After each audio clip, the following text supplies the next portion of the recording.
안녕하세요. 절대값TV의 명품 PD 한PD입니다. 요즘 최근에 이제 부동산 시장에서 한 이슈가 뭐냐면 급매물들이 많이 나오고 있다라는 거예요. 자, 오늘도 한국 부동산원에서 통계가 나왔는데 세종이 0.33 낙폭이 7년 만에 최대치라고 그래요. 요즘 세종이 많이 떨어지고 있어요. 급매물들이 2억씩 뭐 그렇게 떨어진 가격에 나와서 간간히 거래가 되고 있어요. 실제로 그렇게 되고 있어요. 자, 우리가 한번 생각을 해봐야 돼요. 지난번에 얘기했지만 하락의 궤도를 쫓아가 보자라는 거예요. 자, 우리가 일단은 그 세종에서 가장 먼저 하락이 나왔어요. 자, 그 다음에 이제 하락 추세가 수치상으로 나타나는 데가 대구예요. 그 다음에 수치상으로 나타나는 곳은 아직 없어요. 자, 그런데 최근에 이제 요번 주 신문에서 나온 데가 수도권 외곽에서 급매물들이 거래가 되고 있다고 그래요. 자, 그러면 수도권 외곽에서 급매물들이 거래가 되고 있다는 얘기는 앞으로 늦어도 한 달 안에 빠르면 한 2, 3주 안에 하락의 수치가 나올 가능성이 있다라는 거예요. 서울의 그 강북권, 노도광 그리고 금강구도 보합세를 이루고 있어요. 보합세. 약보합이라고 봐야 되죠. 상승률 제로가 나타나고 있어요. 약보합을 이루고 있다. 그리고 약보합 상태에서 거래가 안 되고 있으니까 이게 이제 매수 매도가 팽팽하게 어떤 그 힘겨루기를 하고 있는 거예요. 결국은 이제 거래가 안 되면 급매물들이 나오겠죠. 근데 중요한 건 좀 호가상으로는 급매물들이 나오고 있으니까 그게 거래가 안 되고 있으니까 실질적으로는 이제 노도광 금강구에서도 마이너스가 나오고 있다라는 거예요. 실질적으로 또 2, 3천 싸게는 5천 많게는 뭐 그 정도의 가격인 거래가 되고 있는 건 현실이니까 분명히 이제 시간의 문제지 하락의 수치가 나올 거라는 거예요. 자, 우리가 한번 생각을 해봐야 돼요. 뭘 생각을 해야 되냐면, 그러면 그 하락의 어떤 그 지역들이 양상이 어떻게 나타날 것이냐. 근데 제가 이렇게 보니까 가장 많이 오른 지역에서 가장 많이 낙폭이 나오고 있다라는 거예요. 한 2년 전에 2020년도에 가장 많이 오른 지역이 세종이었죠. 세종. 자, 그러니까 가장 큰 낙폭이 먼저 나타난 거예요. 뭐라 할까요? 어떻게 보면 실질적으로 이 시장의 상승 사이클의 시작이고 가장 많이 올랐던 지역, 광역시 중에 하나가 대구예요. 대구는 정말 줄기차게 올랐어요. 자, 그 줄기차게 올랐던 지역이 바로 이제 하락이 나타나고 있다. 자, 이제 대구도 이제 몇 억씩 떨어진다는 이제 뉴스 기사들이 나올 가능성이 많아요. 자, 그 다음에 이제 보세요. 이게 이번 주에 나온 기사인데 광명 인덕원에서 3억 원 정도 뚝 떨어진 그 실거래가 나오고 있다라는 거예요. 자, 그러면 광명이 어떤 지역이냐면 광명 역세권을 말하는 거예요. 자, 보시면은 일직동의 광명역 서밋플레이스가 98 한 38평형이 지난달 1일 직전 직거래가가 15억이었는데 3억 줄어든 거래, 한 12억의 거래가 됐다는 거예요. 자, 광명역세권은 한마디로 이렇게 잘 나갈 때는 물량이 안 나오던 지역이었어요. 그리고 이게 뭐 예를 들어서 분양가가 평균적으로 뭐 한 4억 5천에서 5억 했다고 하면 거의 3배가 올랐거든요. 자, 그런 지역에서 이제 급매물이 나오고 있다라는 거예요. 그리고 이 지역 자체가 어떤 경기도 외곽권을 주도했다라고 보면 돼요. 경기도 외곽권의 어떤 서부권의 대장주였다라고 보시면 돼요. 자, 이 광명역세권이 오르면서 그 뒤로 뭐 옥길지구, 은계지구, 시흥, 뭐 송도, 뭐 그렇게까지 쫙 시대가 번쩍한 거예요. 자, 그러면 광명역도 역시 경기도 외곽 지역의 대장 아파트라고 얘기할 수 있어요. 대장 아파트 중에 하나라고 얘기할 수 있어요. 그러면 여기도 2020년도에 최고의 상승률을 기록했던 아파트라는 거예요. 자, 그러면 다음 동두천을 보시면 이 동두천에서도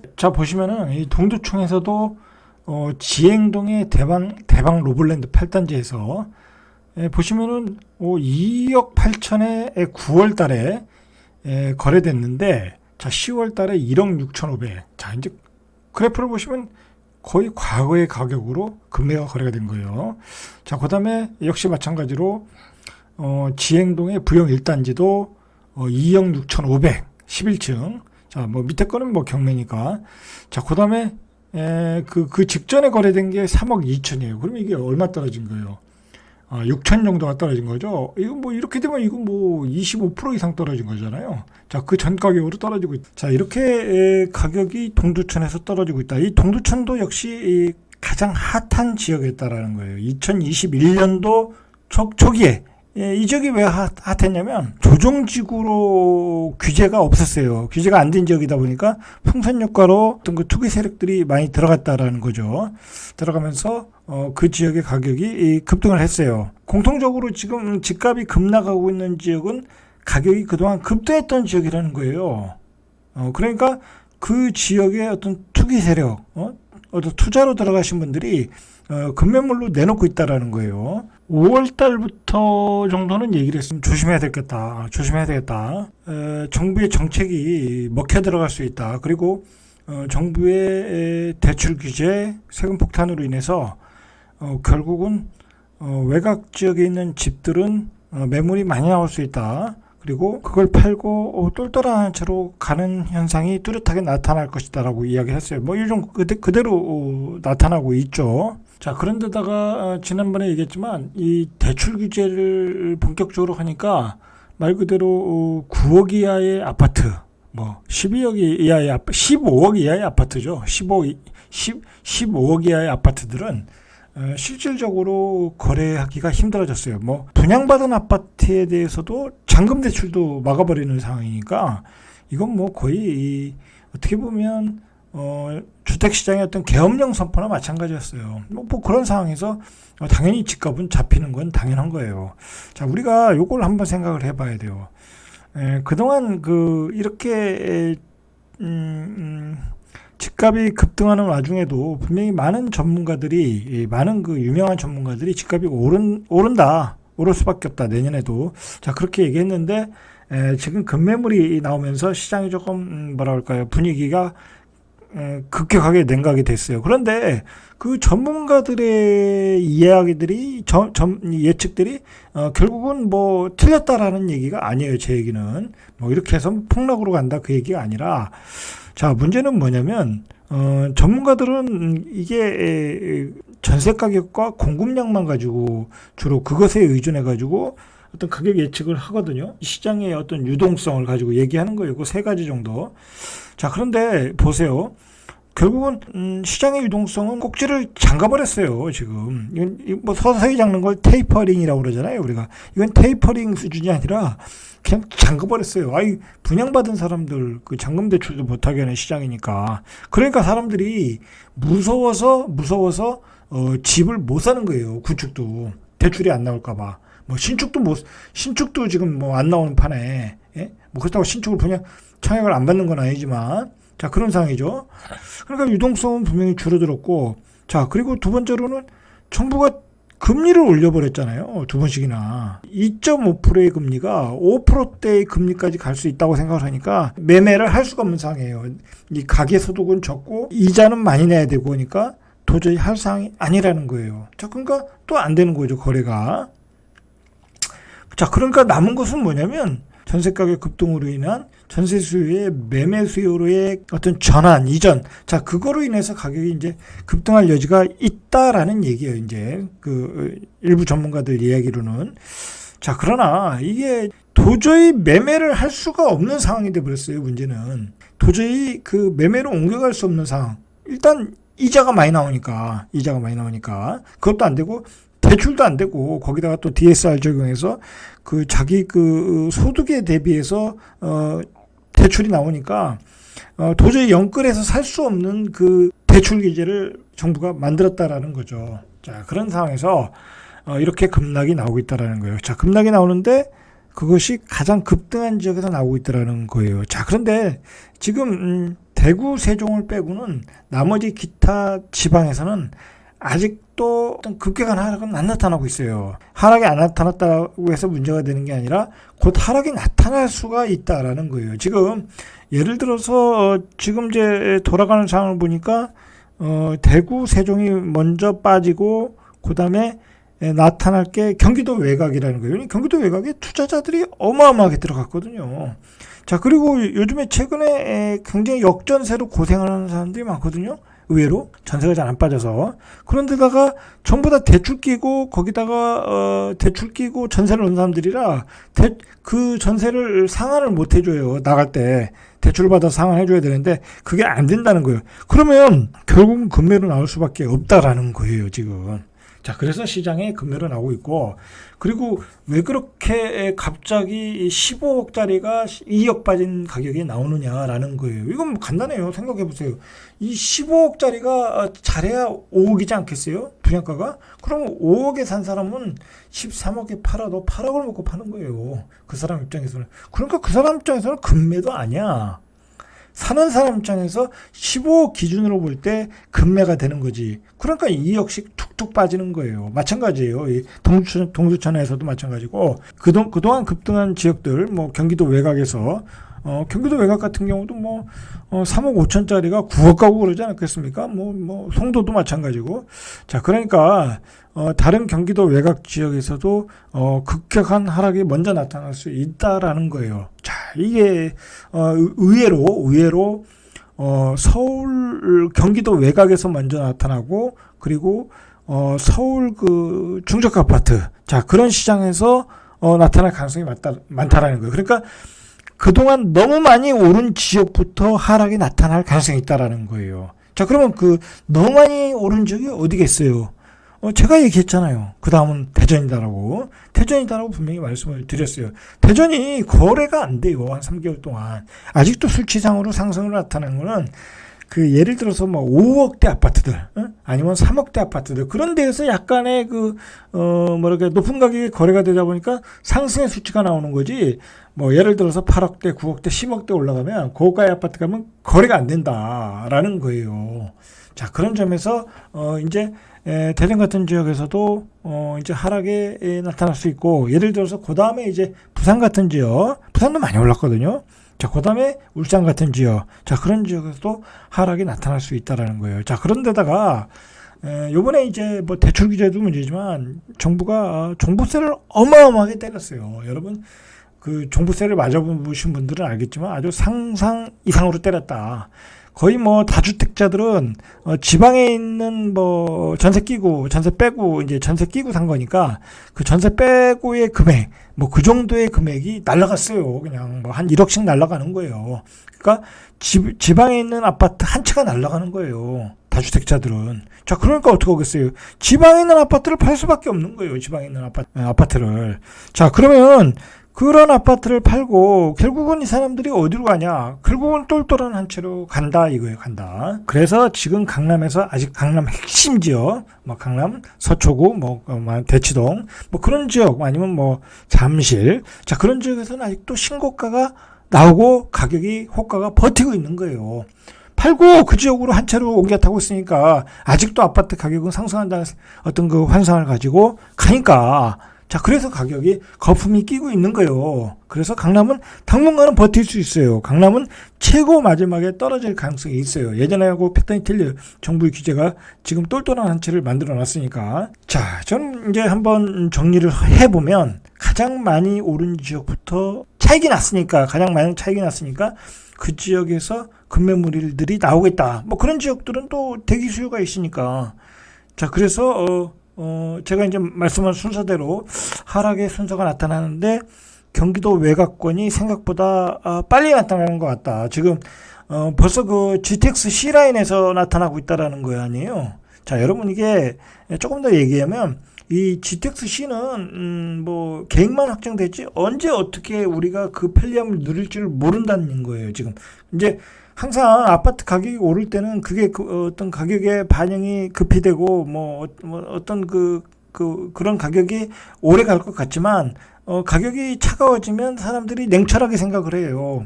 이걸 내가 10년 뒤에 누릴지 15년 뒤에 누릴지 모르니까 그때는 사람들이 가격을 객관적으로 본다는 거예요. 그러면서 가격이 급락을 한다는 거예요. 세종시도 마찬가지였어요. 작년에 국회의사당이 들어온다니까 대한민국의 행정수도가 된다고 하니까 마치 이제 여긴 대한민국의 핵심 뭐 행정수도 뭐 그렇게 되니까 막 가격이 일종의 그 급등을 했던 거죠. 자, 그런데 뭐 그게 또 언제 들어오겠느냐, 뭐 또 얼마나 들어오겠느냐라고 생각을 해보니까 어떤 사람들이 냉정하게 보더라는 거예요. 아직도 기간이 멀었다라는 거예요. GTXC도 마찬가지고. 자, 어쨌든 GTX-C가 경기도 외곽에서 무너졌다라는 것은 경기도 외곽 쪽에 지금 집값이 급격하게 하락할 수 있는 여지가 많아요. 그리고 경기도 외곽은 사실 경우에 따라 아직도 추가 나중에 공급해야 될 물량들이 많아요. 뭐 택지도 많고 상지 신도시도 있고 생각보다 공급 물량이 추가 앞으로도 많이 공급을 할 수 있는 지역이거든요. 수도권은 그렇지 서울 핵심 지역은 안 그렇지만, 자, 그러니까 어떤 가격 방어도 서울 수도권보다는 어렵다라는 거예요. 결론적으로 좀 말씀을 드리고 싶은 게 뭐냐면, 지금 규제 중에 없어져야 될 게 저는 그 중과세인 것 같아요. 자, 지금 문제가 뭐냐면 양극화예요. 지금 양극화. 지금 보세요.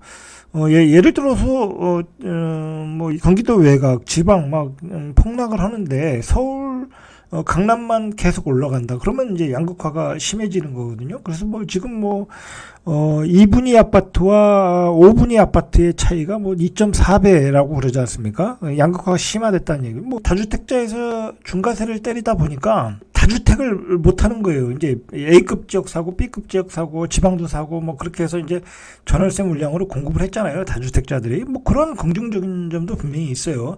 자, 그런데 이제 어떤 지방에 투자를 못하게 하고 B급 지역에 투자를 못하게 한 게 중과세 제도예요. 투기 세력이라고 정부가 규정을 하고 적폐 세력이라고 규정하고. 자, 그런데 그거로 인해서 강남의 똘똘한 한 채를 거품을 끼게 만들고 있다라는 거예요, 지금. 여러분, 아무리 생각을 해도, 반포가 강남의 최고의 아파트가, 아쿠르 리버파크가 45억, 강뷰가 보이는 게 45억이라는 게 사실 말이 됩니까? 저는 말이 안 된다고 봐요. 45억이면 얼마 전에 은평구에 가면은 한 20층짜리 건물을 하나 샀어요. 20층짜리 건물. 20층짜리 건물이면 한 3천만 원은 나오는 거예요, 월세가. 자, 그런 걸 사지 왜 그걸 사겠습니까?